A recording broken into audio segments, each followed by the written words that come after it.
మనమంతా డెవలప్మెంట్ మీదనే ఎక్కువ కాన్సన్ట్రేషన్ పెట్టడం జరుగుతుంది. గతంలో చూశారు, ఏమన్నా పనులు అయ్యాయా? సర్పంచ్ల పరిస్థితి ఎట్లుంది, ఎంపీటీసీల పరిస్థితి ఎట్లుంది?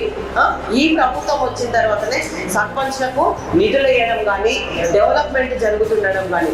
నిన్ననే మన పంచాయతీరాజ్ శాఖ మంత్రినే రావడం జరిగింది. కమిషనర్ గారి నుంచి ఫోన్ వచ్చింది, అమ్మ మీ నియోజకవర్గంలో మీ చోటనే పెడతా ఉన్నామని చెప్పేసి. అసెంబ్లీ అయిపోయిన తర్వాత ఫ్రైడేనే, శుక్రవారం ఒక్కరోజే మాకు టైం ఉంది. మళ్ళీ శనివారం రోజే మనకి ప్రోగ్రామ్ స్టార్ట్. అది కూడా మిగతా ఎక్కడైనా కానీ లేట్గా స్టార్ట్ అవుతుంది, కానీ ఇక్కడ 9 గంటలకే రావడం జరిగింది డిప్యూటీ సీఎం గారు కూడా. అయినా కానీ ఎంతో స్పోర్టివ్గా తీసుకొని ప్రోగ్రామ్ చేయడం జరిగింది. అందరూ సహకరించినారు, అందరూ రావడం జరిగింది. కాబట్టి మన నియోజకవర్గానికి కావాల్సిన రోడ్లు అయితేనేమి, ఎస్పెషల్లీ మనకి ఈ మండలంలో, ఈ జిల్లాలో 2 మండలాలు వస్తాయి. ఒకటి కల్లూరు మండలం, ఒకటి ఓరకల్లు మండలం. కల్లూరు మండలానికి కూడా రోడ్డు అడగడం జరిగింది, వెంటనే శాంక్షన్ ఇవ్వడం కూడా జరిగింది మీకు.